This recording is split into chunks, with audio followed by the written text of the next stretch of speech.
مدینے کی گلی سے میرے حضور کا گزر ہوا. ایک ایسا مکان بن رہا تھا جس طرز کے مکان کو حضور پسند نہیں کرتے. تو پوچھا یہ کس کا مکان ہے؟ کہا فلاں انصاری کا. حضور گزر گئے. کسی نے اس کو جا کے بتایا حضور تیری گلی سے گزرے تھے, تیرے مکان کو دیکھا, شاید حضور کو پسند نہیں آیا. چہرہ بتا رہا تھا حضور کا کہ تیرا مکان اچھا نہیں لگا. انہوں نے کدال لیا اور مکان زمین کے برابر کر دیا. چند دن کے بعد حضور کا پھر گزر ہوا تو دیکھا کہ مٹی کا ڈھیر پڑا ہوا ہے, ملبہ پڑا ہوا ہے. کہا اس شخص کو بلاؤ. بلایا گیا. کہا میں گزرا تھا, تیرا مکان بن رہا تھا, اب مٹی کا ڈھیر پڑا ہے. حضور میں نے گرا دیا. فرمایا کیوں؟ عرض کی سنا تھا آپ کو پسند نہیں, سنا تھا آپ کو پسند نہیں.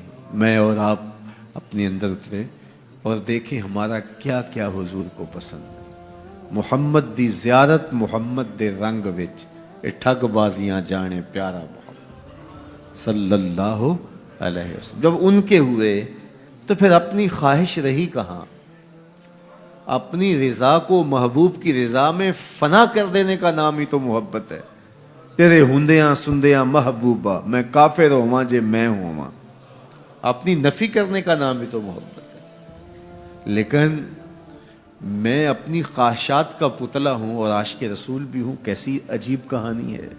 میں اپنی آرزوؤں کا بندہ بھی ہوں اور عاشق رسول ہوں. کیسی عجیب کہانی ہے. جب ان کے ہو گئے پھر اپنا کچھ نہ رہا. محبوب کی رضا میں اپنے آپ کو گم کرنے کا نام محبت ہے. جب ان کے ہوئے تو پھر زندگی کا جمال, زندگی کا نور نصیب ہوا, زندگی کی حقیقتیں ہاتھ آ گئی. میں عاشق رسول کہلاتا ہوں, حج اور عمرے بھی کرتا ہوں. میں 1.25 لاکھ مرتبہ جو ہے وہ ہر ہفتے میں درود بھی پڑھتا ہوں. میں محفل میلاد کرواتا ہوں, پوری دنیا کے نعت خواں جمع کرتا ہوں.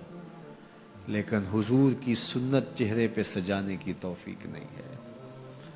مجھے حضور علیہ الصلوۃ والسلام کے بتائے ہوئے طریقے کو اختیار کرنے کی ضرورت نہیں ہے.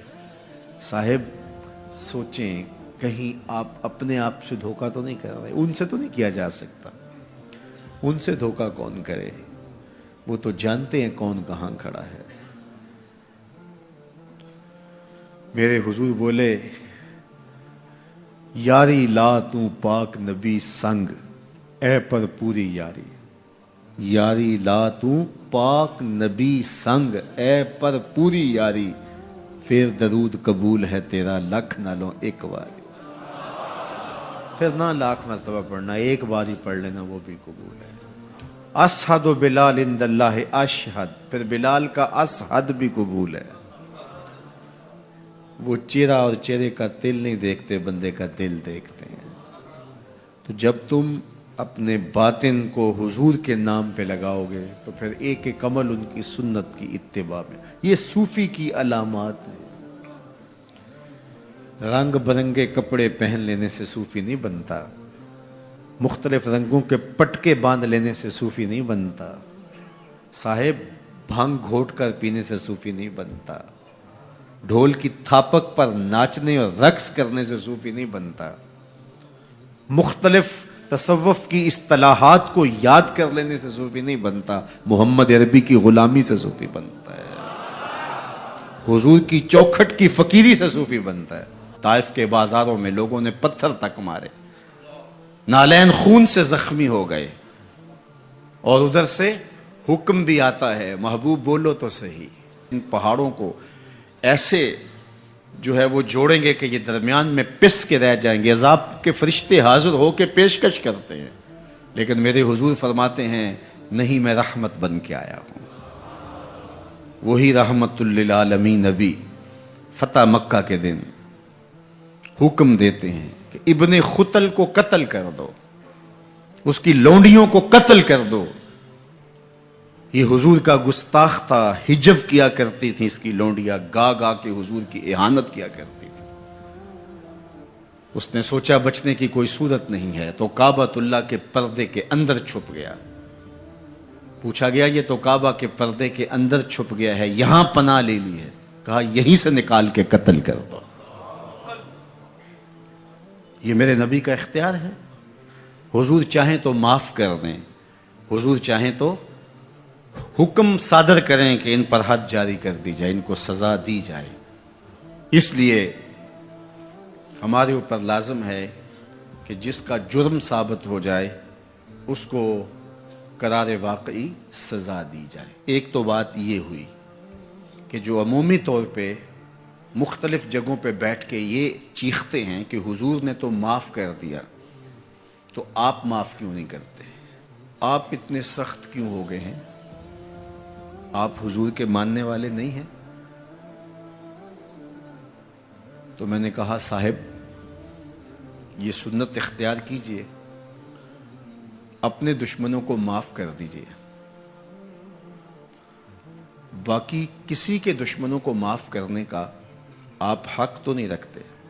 میں اس معاشرے کا ایک معزز شہری ہوں, توہین عدالت کر دی کسی نے تو مجھے اختیار دو نا کہ میں معاف کر دوں.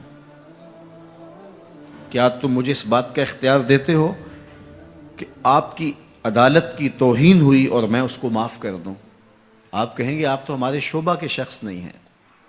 اچھا پاکستان کے سارے وکیل جمع ہو جائیں اور وہ کہیں کہ چلو اس کو ہم معاف کر دیتے ہیں, تو کیا تم تمام وکلاء کو اس بات کا حق دیتے ہو کہ وہ عدالت عظمیٰ کی توہین معاف کر دیں؟ یار جب توہین عدالت کی معافی آپ نے میرے اختیار میں نہیں دی تو رسول اللہ کی اہانت کی معافی کسی نے تمہارے اختیار میں بھی نہیں دی. یہ بات اچھی طرح سن لو, یہ بات اچھی طرح سمجھ لو کہ یہ تمہارا اختیار نہیں ہے, یہ صرف رسول اللہ کا اختیار ہے. حضور کے اختیار میں تم کون ہوتے ہو تصرف کرنے والے؟ وہ معاف کریں ان کی مرضی, وہ نہ کریں ان کی مرضی. تو پہلی بات یہ ہوئی کہ حضور علیہ السلام کا اہانت کرنے والا شخص وہ واجب القتل ہے, اس کی سزا موت ہے. اور یہ قرآن کا آئین ہے, یہ احادیث سے ثابت شدہ نتیجہ ہے. پاکستان کا آئین, پاکستان کا دستور یہ بتاتا ہے, 295C میں بھی ساری بحث کے بعد یہ قانون بنا تھا کہ جو شخص حضور کی اہانت کرے وہ واجب القتل ہے, اس کو سزائے موت دی جائے گی, اس کو پھانسی پہ چڑھایا جائے گا. جب پاکستان کا آئین بنا ہے, پاکستان کا قانون بنا, پھر کیوں بنایا ہے اگر اس قانون کو نافذ نہیں کرنا؟ اب تک پاکستان کے اس قانون کو عملی طور پہ کسی پر بھی نافذ نہیں کیا گیا. جب سے یہ قانون بنا ہے یہ قانون کی حد تک ہے اور غیر مؤثر ہے. اور یہاں سزائے موت ہوئی بھی تو پاکستان کی اعلیٰ عدالت نے اس کا جس اجلت میں فیصلہ کیا وہ آپ کے سامنے ہے. اس فیصلے نے امت مسلمہ کو دکھی بھی کیا ہے, مضطرب بھی کیا ہے, عدالتوں سے لوگوں کا اعتماد بھی اٹھ گیا ہے. اور دوسری بات, ان حالات کے اندر پاکستان کے وزیر اعظم نے جس طرح جلتی پر تیل ڈالا ہے اور جس طرح کی گفتگو کی ہے, کیا ایک وزیر اعظم کو یہ زیبا ہے؟ رعایا اولاد کی طرح ہوتی ہے. اس تقریر نے جلتی پر تیل کا کام کیا. تیسری بات میں آپ سے یہ کہنا چاہوں گا کہ اس وقت ہم پراکسی وار میں ہیں. ہمارا دشمن ہمارے وجود کو برداشت نہیں کرتا. ہم ایٹمی قوت ہیں اور وہ ہمیں صفحہ ہستی سے مٹانا چاہتا ہے. پاکستان کے اندر یہ جو آئین 295C ہے, مغرب کو ایک آنکھ نہیں بھاتا اور وہ چاہتے ہیں کہ یہ قانون غیر مؤثر تو ہے ہی ہے, یہ قانون ختم بھی ہو جائے. اور ایک تیر سے وہ کئی شکار کرنا چاہتے ہیں کہ قانون بھی توڑ دیا جائے اور یہ وطن بھی توڑ دیا جائے. لیکن ہمیں سوچنا ہے حضور سے ہمارا رشتہ لازوال ہے اور یہ ملک بھی اپنا ہے. اس لیے احتجاج ہمارا جمہوری اور آئینی حق ہے، اور اس کو ہم جس انداز میں بہتر سمجھتے ہیں احتجاج ریکارڈ کروانا چاہیے۔ کسی نے بیان دے دیا، کسی نے تحریر لکھ دی، کسی نے کالم لکھا، کسی نے میڈیا پہ آ کے اپنے جذبات کا اظہار کیا، کسی نے اداروں کو پیغام دیا، کسی نے احتجاجی مظاہرہ کر کے جلوس نکال کر کے اعلان کیا، کسی نے دکان بند کر کے اس بات کا اعلان کیا کہ ہم تمہارے اس فیصلے کو قبول نہیں کرتے۔ تو یہ ہمارا آئینی جمہوری دستوری حق ہے کہ ہم اپنے جذبات کا اظہار کریں،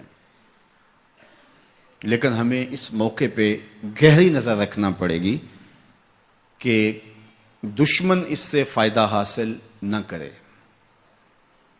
اپنے لوگوں کو مرتب اور منظم رکھا جائے۔ جذبات کے اس ماحول کے اندر بھی ہم اپنی گفتگو کو پورے غور و فکر کے ساتھ تول کے بولنے کا مزاج بنائیں، تاکہ ملک کے اندر کوئی ایسی صورتحال پیدا نہ ہو۔ اللہ میرے وطن کی حفاظت کرے اور ہم سب کو حضور علیہ الصلاۃ والسلام کے ساتھ لازوال محبتوں کا جو رشتہ ہے اس کو نبھانے کی توفیق دے، حضور کے سامنے حشر کے دن ہم شرمندہ نہ ہوں۔